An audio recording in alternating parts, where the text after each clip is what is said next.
அவங்கள சாவி என்கிட்ட கொடுக்க சொல்லுங்க மாமா.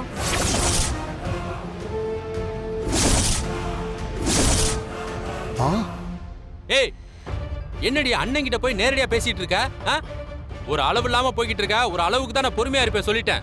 இல்லங்க, என்னாலும் இதுக்கு மேல சும்மா இருக்க முடியாது. சாவி என்கிட்ட கொடுங்க. உன்னால இந்த வீட்ல நிறைய பிரச்சனை நடந்திருக்கு.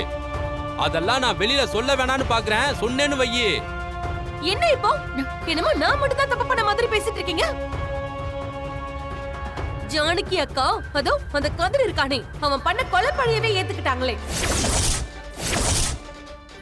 யாருக்கு தெரியும், அவங்களே கூட அதை பண்ணாங்களோ என்னவோ.